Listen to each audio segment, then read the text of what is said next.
you didn't believe me when I told you it'd be full, but you can see for yourself that we've got quite the audience. So I'm going to start off by asking a few questions for myself, and then we'll move on to audience questions. I'm sure we've got a lot of questions out there, so we'll be sure to have I won't do it with quite so much style. So, pure gin. I'm sure we could arrange that.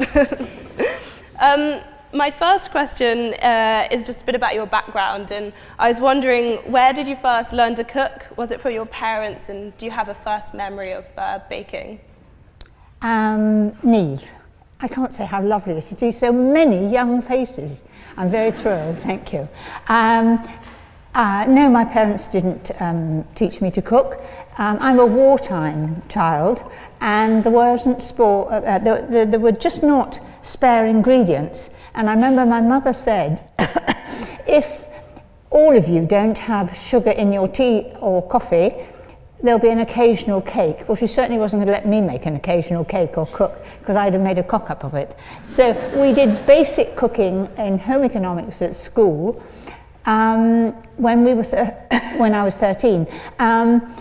If you were clever, you did Latin and maths. I was at Bath High, Girls' Public Day School Trust, like you've got in Oxford here. And if you were clever, it was Latin and maths, and those that weren't did domestic science. And I was inspired by my teacher, Miss Date. She was knee-high to a grasshopper, a lovely round lady, a gorgeous smile, and she took an interest in me. And I have to thank her for teaching me. And I went to see her in Monkton Combe in her old people's home, and we had a long chat, and I was really able to thank her. And she's in heaven now. And some years later, you've released over 70 cookbooks. But how on earth do you continue to keep coming up with new ideas for them? It is no problem, because ingredients change. Even in your lifetime, you'll find that when you were very little, there weren't such things as butternut squash. Fennel was something that everybody went, ugh, aniseed.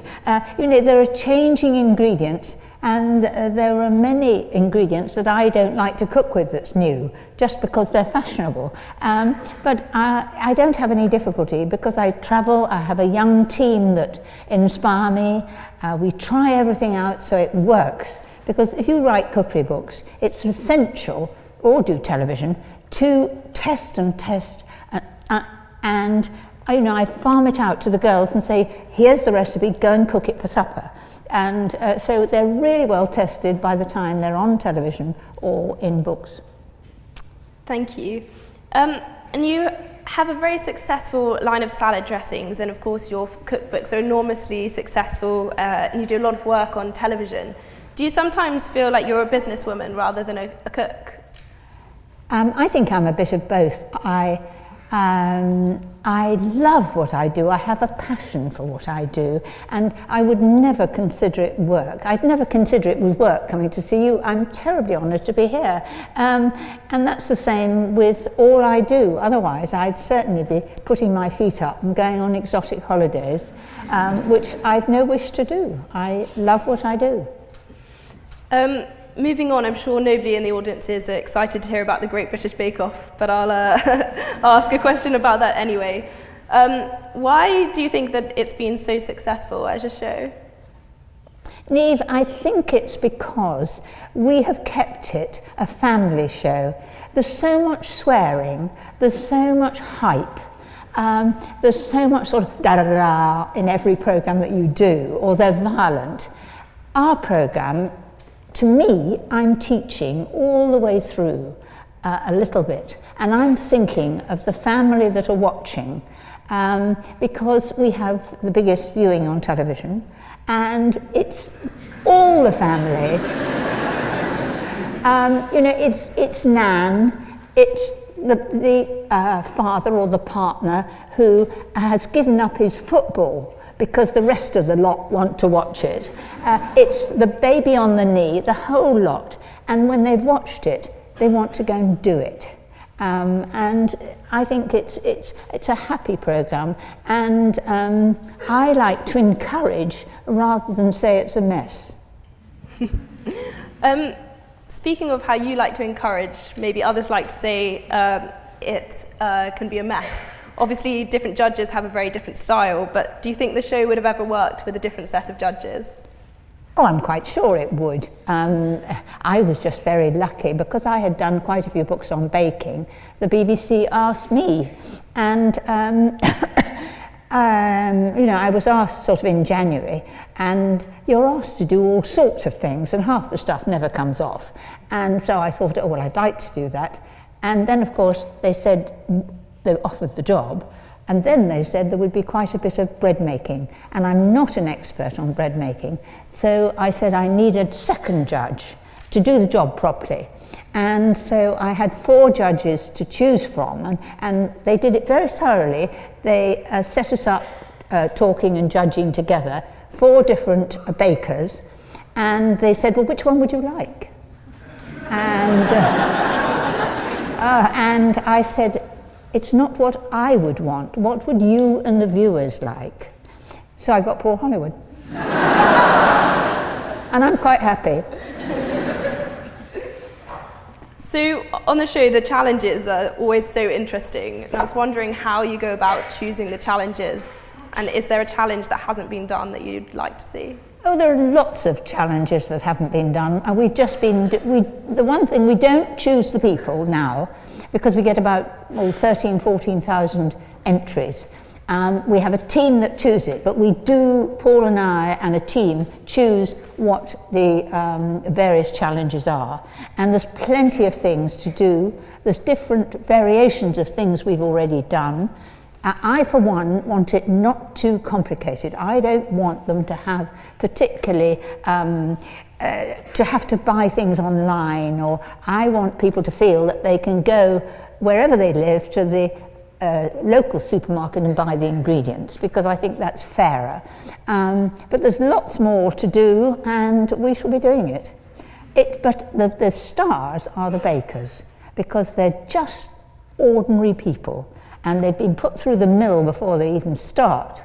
And you've got to remember that we judge on each programme. So we don't look back. If we look back, the results will be quite different. So if by any chance they have an awful time and they turn a cake out, it sticks to the bottom, you've only got to watch one of the celebrity ones, and Dame Edna, when she had to get it out with a knife. Anything can go wrong. You know, with baking at home, anything can go wrong. Somebody can turn the oven off, they can put it on the wrong shelf, they can put salt in instead of sugar, you can forget to put the egg yolks in, all sorts of things. So when you think somebody's going to win or be the star baker, sometimes they're not. But the one thing you can't do is taste. That is our privilege. And it's important to me. Picking up on something you said then about finding recipes that use very simple ingredients, your new show has been a lot about using simple ingredients to encourage more people to get into cooking, and I was wondering if you could just talk a bit more about your new show and why you feel that's so important.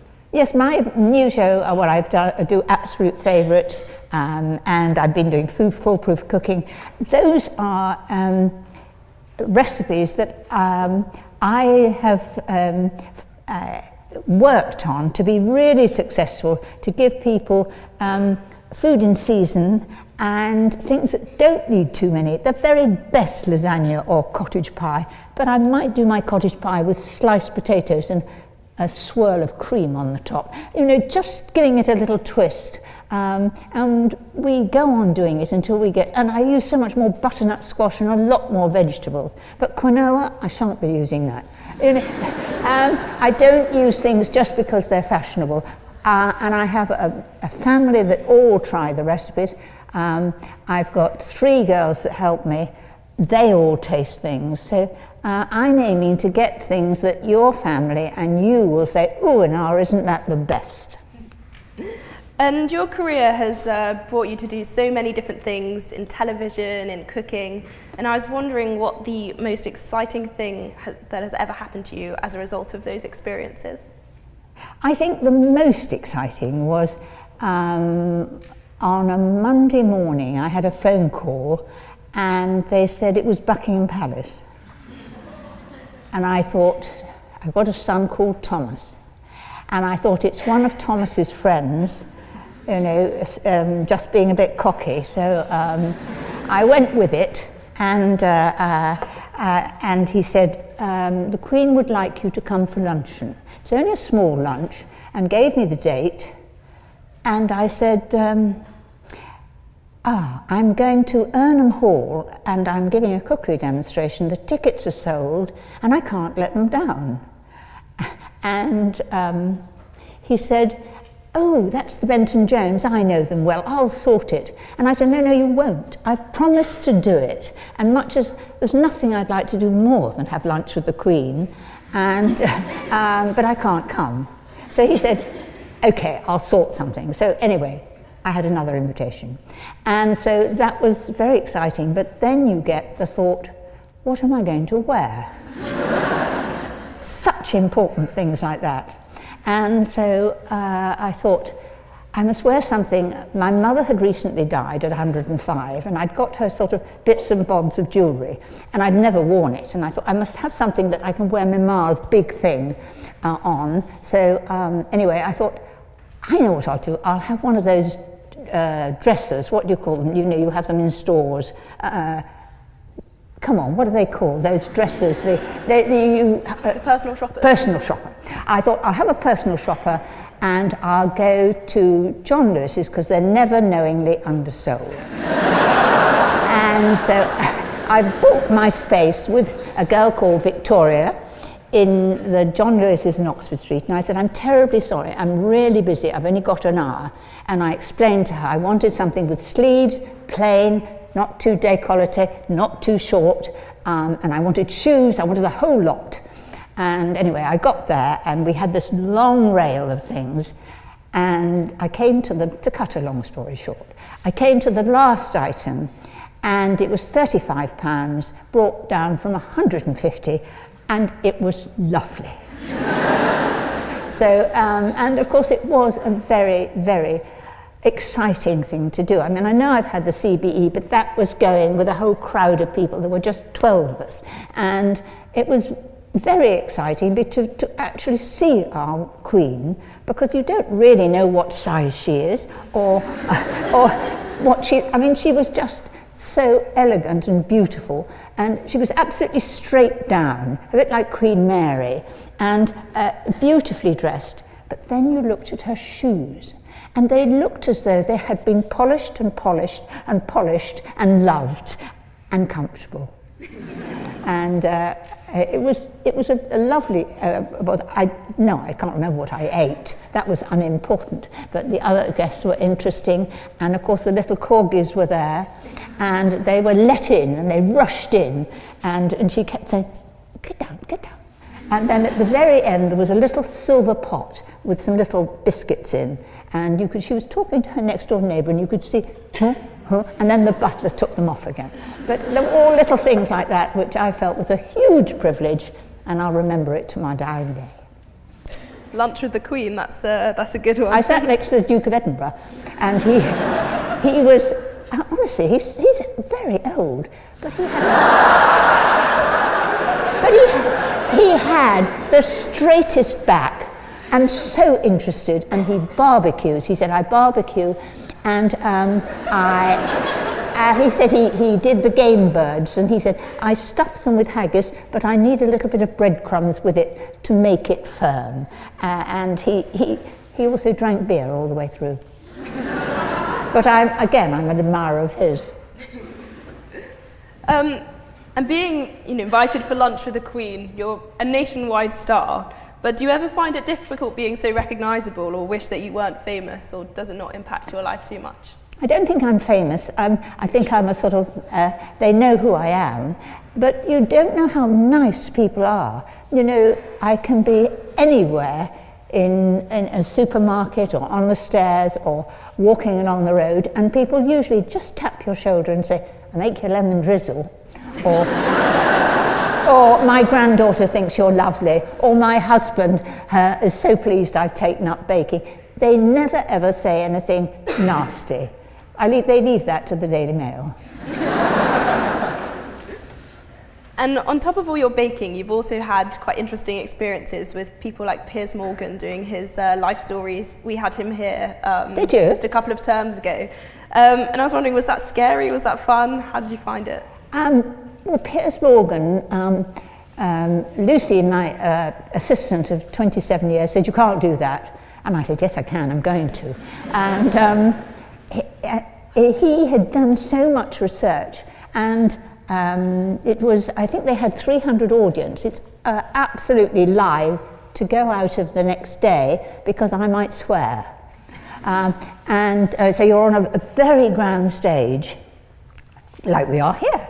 And of course, all the way through, things happen on screens. You suddenly see Delia Smith saying, "Oh, I met Mary," and I think, "Oh, good gracious." And you kept seeing this, all my children saying, "Oh yes, Granny's quite a good cook," and things like that. And so it's really quite fun.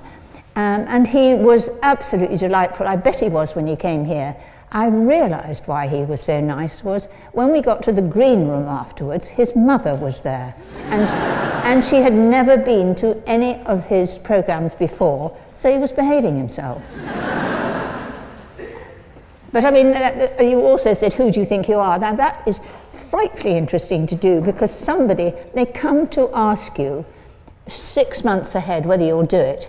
Then they say they'll tell you by January whether you're going to, because they do all the research and then find nothing. And they did mention, I'm not going to mention their names, but very famous people who I thought, oh, they'd be brilliant. They find they haven't got an interesting background. And it was terribly sad for me to have an illegitimate Mary Berry who had a child who was my great-great-great-grandfather. You know, when you see the poverty and you're taken back to where one of your relations is baking, she was a baker, and her father had become bankrupt, and he had put his wife and 8 of the children, except for Mary, in a workhouse where they remained till they died. So, I mean, immensely sad, because you can't help but become emotional when you think, how could they? How could he have put his wife in a workhouse and his children, but kept Mary because she, for a long time, looked after him. Thank you. And as well, you haven't had the easiest life in some ways, having suffered from polio for many years. My granddad had polio, so I know that it's an extremely difficult condition to live with. And I was wondering, how's this impacted your life? And it's so inspirational that you've managed to be so successful despite that. I think I wasn't affected maybe as badly as your grandfather. I had it on my left side. I was only in hospital 6 months, and I've just got a curved spine and a bit of a funny hand that everybody on television writes and says, I've got a cure for your arthritis. But you know, it shows you can go on television with a very weird looking hand and rolling out pastry, and you know, they don't take any notice. I don't have to darn socks, so I'm lucky. And the last question from me before moving on to questions from the audience is just that you've called yourself a cook but not a chef, and I was wondering why that was. I'm absolutely, definitely a cook. I am very fortunate to have a very good training in teaching, catering, cordon bleu, you name it, and I've got the qualifications, which, just like you here, you have got the knowledge, you have got the training. It gives you confidence in later life. I know my subject, and so I'm really very, very lucky. What was the rest of the question? Just that you've called yourself a cook, but not a chef. Yes, I am a cook. I am definitely not a chef. A chef, on the whole, is working with a brigade behind him. And when you see a chef on television, he'll give you lots of tips. But sometimes if you try to do the recipe, there are far too many ingredients in it. You don't use certain ingredients again, and you buy a jar of this and a pot of that and a few juniper berries and whatever, and you're landed with them. As a cook, I think of myself as you or your family creating recipes for you and for me, and I'm not a chef, definitely. And I wouldn't be running, I couldn't bear to be cooking for people in a restaurant because they might come and say it's no good. I'm sure we've got lots of questions from the audience, so if you do have a question, please put your hand up high in the air, and if you just wait for a microphone to come around to you. So we'll start off with a question on the front row there. Yeah. Hello, and thank you very much for being here today. You've had a very prolific career as a cook, and I'm wondering, for better or worse, what's the most memorable thing you've made? What is the most memorable thing that I've made? Is that right? Yes. Memorable to me. I think years ago I was on an antiques programme with Arthur Negus, who none of you will remember. I did a Georgian dinner, and I had to do cooked sparrows, which I hate, dead birds and feathers, and somebody else I had to roast them. I had to make an udder pie, and it was as tough as old boots. That's the memorable one. I didn't necessarily like it. Thank you. We'll then go for the next question, the member in the scarf.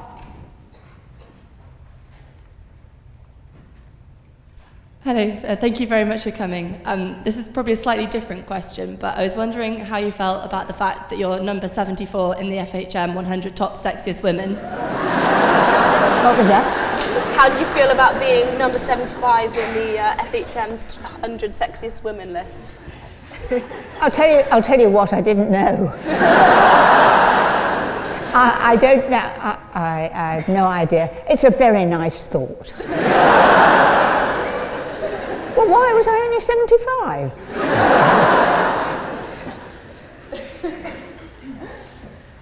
Moving on to the question on the back row over there. Firstly, thank you for your talk. I was just wanting to ask, when obviously you spend a lot of your time cooking professionally, when you're at home, what's the kind of thing you like to do with your grandchildren or your children, or just when you're with your people you live with? With grandchildren, I often have them. They're quite small. I usually cook something with them that they do. What did I do last time? I did a pasta dish with chicken and cheese and so forth, and they grated it, and they love tuna. Tuna out of a can. And I put it all in a sauce, and they did it. And they took it home proudly so they could have it for their tea. And since then, they've made it totally on their own. And that was a 7-year-old that I did it with. With Atalanta, who's 5, I've just had her on the programme last week, and I gather, I did see it, and I was there making flatbreads with them, and then we cooked them over an open stove, an open fire. And I was, making the bread and telling her everybody what to do, and she suddenly came, aged 4 as she was then, and put a spoon in quite firmly, and she said, my mummy always cooks with a spoon. She doesn't get her hands messy like you. So I love cooking with my grandchildren. My husband loves all the things his mother cooked. I've tried, but... So no changing his food habits? Well, no, he just loves a Dover sole, or... Anyway. I left him smoked salmon tonight with a nice piece of lemon and some bread, and I said, anything else is in the fridge, you could do something. He won't. There'll be an empty bowl of cornflakes. Best not to leave him on his own too often then. Do we have another question right at the very back in the far corner? Yeah, you just put your hand down. Yeah, you. Hello. I was just wondering what you would cook for yourself as your last meal. Do you know, I've had that question asked me so many times on desert island discs, on all sorts of things, and I think it's far more important to me as to whom I'm having my last meal with.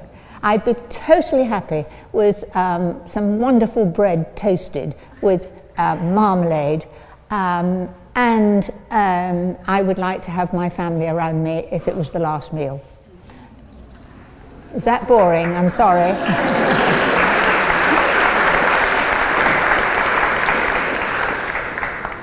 Not boring at all. Thank you for your answer and for your question. What about there's somebody up there with their arm up, where they could shout. Thank you very much for coming. It's a very simple question. Every time I bake a sponge cake, it decides to collapse inside the oven. I don't open the door. I use self-raising flour. What's gone wrong?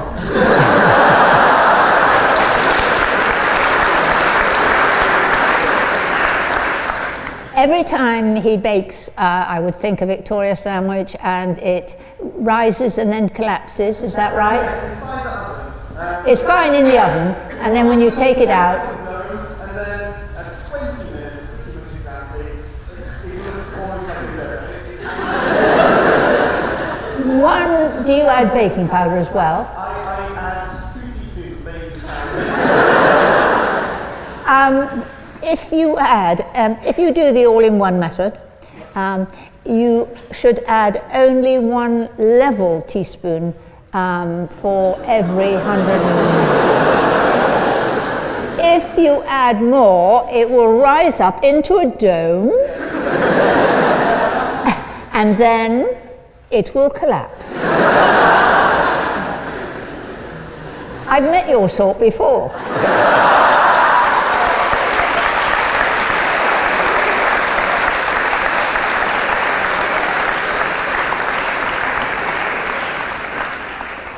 There we are, a lesson from Mary Berry. We'll go to the next question on the front row there, in the blue coat.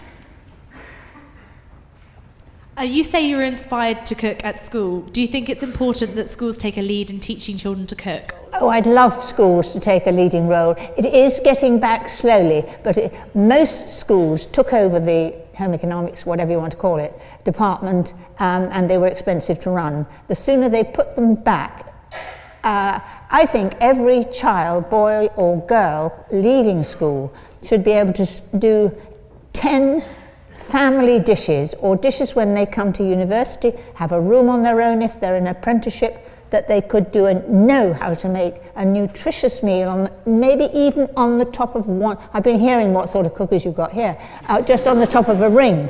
I think it's important they know about simple nutrition, and they actually physically cook themselves good meals that are nutritionally good for them. It's as simple as that, but whether it happens is another thing. By the way, my friend up there, Absolute Favourites, which is the book I brought here, tells you how to make a lemon drizzle cake in a round tin, a lemon drizzle cake in 2 loaf tins, and a lemon drizzle cake in a tray bake. So it's all there. You just need to photostat it and learn it.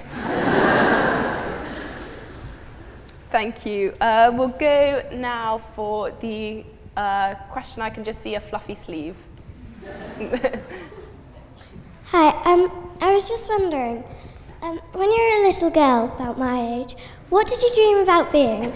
When I was a little girl about your size, I don't think I dreamt about being anything. All I dreamt about was sport and playing. I didn't think of the future. I think you're a very sensible person. What do you dream about being? What are you going to be? I dream about being a ballerina. There we are.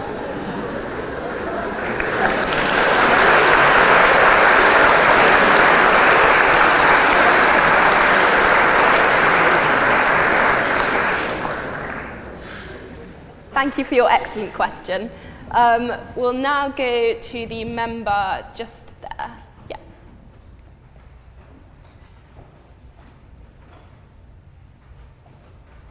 Thanks very much. So obviously many people have been inspired to bake by recipes they've, say, seen on the Bake Off, but I was wondering, have you ever seen a recipe done by a contestant which you've then tried at home because you thought it was really impressive? Yes. Do you know, believe it or not, I'd never made honeycomb. It just didn't enter my head, and a lot of them have made honeycomb, and I now make honeycomb and make honeycomb ice cream, and I love it. But I'm not tempted by some of the very intricate things that take hours and hours and hours to make. I'd rather be playing tennis or doing something else outside than spending a tremendous lot of time in decorating. But I admire what they do. Thank you. We'll now come down to the front here for a question.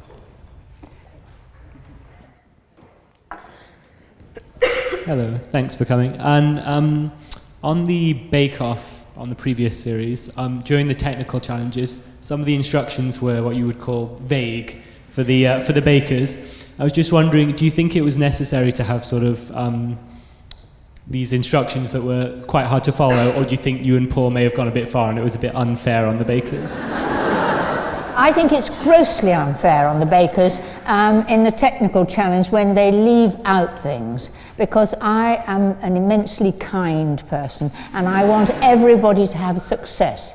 And Paul Hollywood says, oh, we'll leave that out. Oh, you know, they should know that, they're all bakers. And particularly when we have the celebrity bake-offs for sport relief and things, I think everything should be left in, because poor souls, they've no idea what they're doing. You know, I mean, Joanna Lumley, for example, said she was going to make the Northern Lights, and she described it, and you know, they come down, and it's going to come down like this, and then I'll have men here, and just you wait. Well, it turned out to be a snow scene. Not the Northern Lights at all. But no, I think I like to give instructions, Paul doesn't. And then I'm persuaded to take a little bit out. But on the whole, I think it's better to leave it in. But it's very fair, you know. That's what really rocks the boat, the technical challenge, because we don't see it. You know, we're not even in the tent, we're miles away. We walk in, and if there's 12 of the same thing, they all look different, and we've no idea whose they are.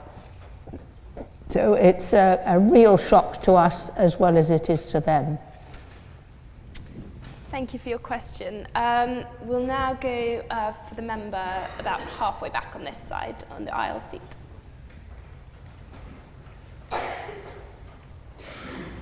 Hi, me and my friend here are we're both massive fans of Bake Off, and we're both really keen bakers. We have an ongoing argument, which is about the all-in-one method, which I know you're a staunch advocate of. And I was wondering if you could explain why you're such a big fan of it to help settle our argument. I will be very happy to explain why I think the all-in-one method of making cakes is better. First of all, I'll tell you how, in fact, it was proved. I was asked to go on Woman's Hour, and I was asked to bring in a Victoria sandwich.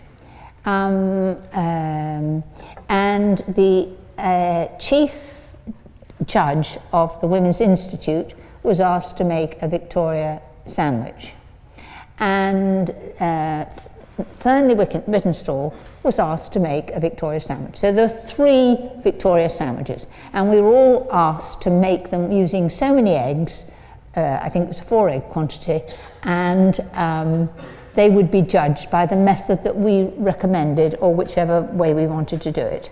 I did mine, and they all came in. They were taken off us as we came into the BBC. They were then swapped over on different plates. They all had sugar put on top of them, and they were judged by an independent. And mine came first. What a foolish person I was ever to have thought about it. Anyway, I did mine with the all-in-one method. Jill, the home economics person, did it by the creaming method using butter, and Burnley Whittenstall used butter and the creaming method, and his own eggs laid by his hens who nested in trees. And the results were that his was very eggy because he'd fed his chickens on very good food, and the yolks must have been bright orange. It was terribly eggy because we were allowed to taste them later. And the all-in thing was the all-in-one method was best. I've always said it because I've tested myself using butter, using stalk for baking. I'm not willing to advertise anybody, but the fat I use is stalk for baking, or any fat that is made for baking that has about 70% fat in it. It's been formulated particularly for making cakes, and it's softer than the others, and you take it from the fridge, you put it in the bowl, and then you add the other classic ingredients for a Victoria sandwich, and you beat the whole thing until it's a nice creamy consistency. And I've done it with butter, and I've had them tasting, and everybody has said that I've done panels for, that the one made with stalk for baking was better than the one with butter. Having said that, butter has a slightly higher fat content. If I were making it that I wanted it to keep for a long time, I would take a little bit of the flour away and add some ground almonds and use butter. But stalk for baking gives the best result, and a consistent result. And I only pass on to you what I have belief in myself, and I have no interest in promoting stalk. It just happens that that is the fat that is made specially for baking. I used to use Blue Band for baking, but that went off the market without telling anybody. But the problem is, so many people pick up a tub of what they think is margarine has to be more than 70% fat. They pick up a tub of low fat and think they're going to get the same result. Flora or a low fat stalk, which is made with a lot of added water, which of course is free. And the manufacturers make more money, and it's supposed to be better for your health. So I have masses of butter on my bread, but I prefer stalk for baking. You can do what you like. Thank you very much. We'll now go for a question, just the Cassia Brown sleeve. Hi, thank you very much for coming. I was just wondering, what's your favourite meal to eat? Oh, if I'm out, I nearly always go for fish, and I love all fish, particularly if I'm near the sea and it's very, very fresh. To me, there's nothing like a grilled mackerel if it's just straight out of the water. You said meal. What would I like?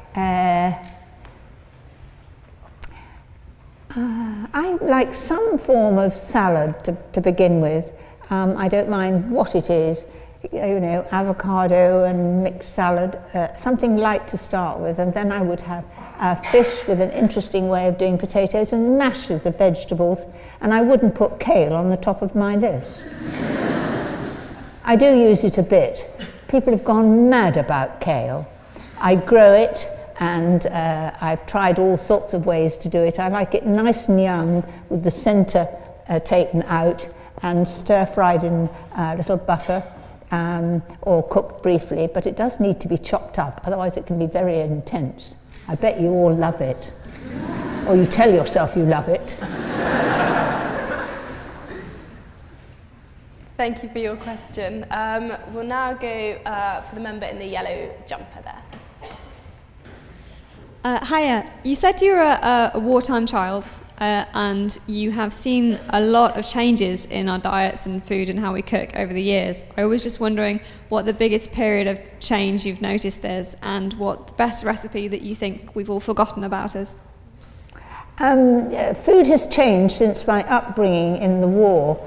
I think most likely it's all the new ingredients, and I think people are eating far more of the things we shouldn't be eating, because in the war food was short, there's no doubt about it, and you didn't see obese people about because there wasn't the food, and you know, you were careful, and everybody used up everything in the fridge.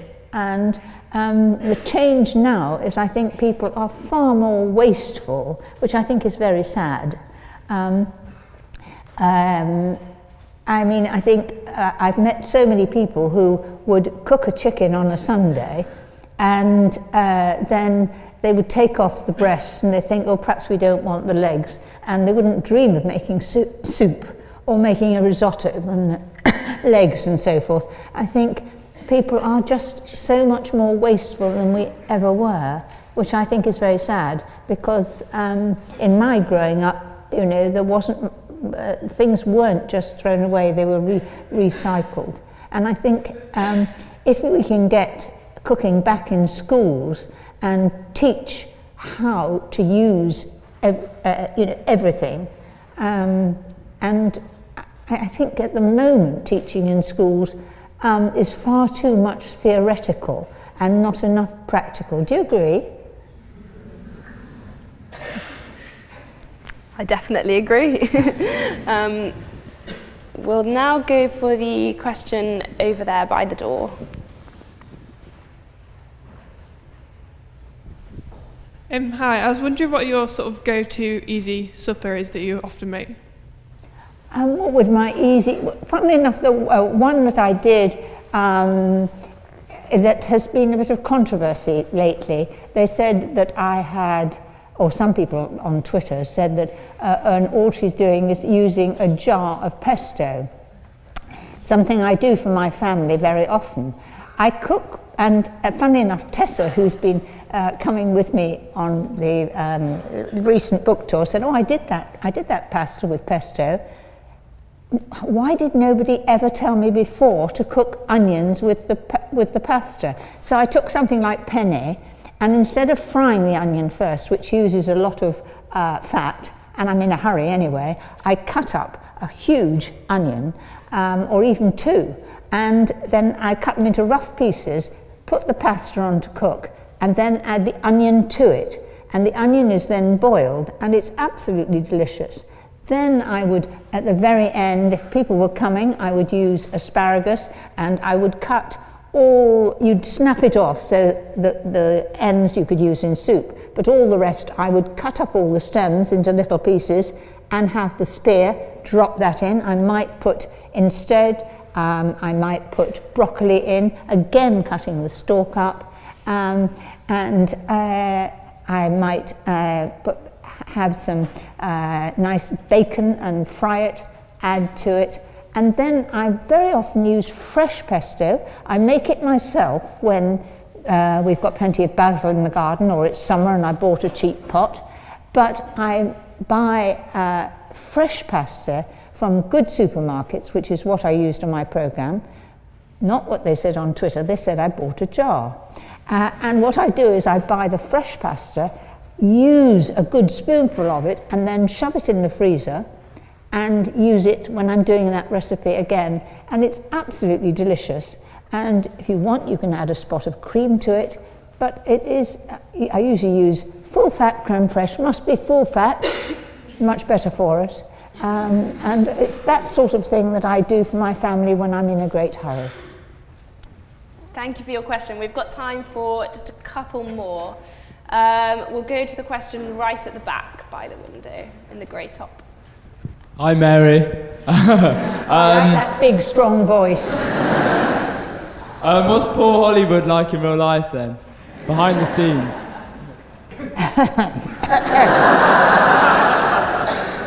He's great company. He has got a great wit. He is a brilliant baker. He is besotted by motor cars. He's enormous fun to be with. I think he brings so much to the bake-off. I mean, the four of us are a team. Mel, Sue, Paul and me. We get on really well. And our aim is to make a good programme. And a lot of that goes to Mel and Sue. If you could hear what they say off camera, you would laugh even more. Thank you. So we have time for one last question, and I will go for, there's a red sleeve somewhere in the middle that's been up for a really long time. Yep, it's still up, yep.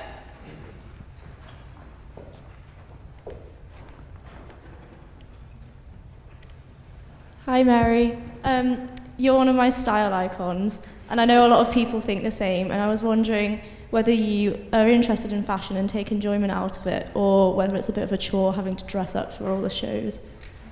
No one was more surprised than me when this thing called a fashion icon comes in. The one thing that I want to be is inspire people to look their best when they're as old as I am, and not be all dowdy. And I always have on the programme, I try and choose a jacket, that bomber jacket. I was just in London and I nipped into the basement of Zara, and it was just like tonight, we were going to start a week of baking, and I thought, oh, I'll have that jacket because I can put lots of jumpers on underneath. And so that's why I bought it. And I just try to wear things that are cheerful, fun, and I'm at home with. And the great thing is that when I started the programme, Mel and Sue appeared in jeans. And I only wear jeans when I'm sort of roughing it at home. So I thought, oh, I'll wear very good jeans. And that bottom half is then the problem solved. I only have to think of the top half, and you have to have a jacket because a lot of the time the tent is absolutely freezing. What you don't realise is I have a hot water bottle which is refilled about every hour if it's a day like today, and often it is. And I have it on one side, and as I'm tasting, I've got my elbow there, or on the other side there. And that's why, otherwise I'd be like this, because I'm so cold. Because you were saying I had polio. Well, polio makes you a cold, it affects your circulation. That's my story, and I'm keeping to it. Other people would say I'm a wimp. Thank you so much for your time with us this evening. Everyone, please join me in giving a massive final thank you to Mary Berry.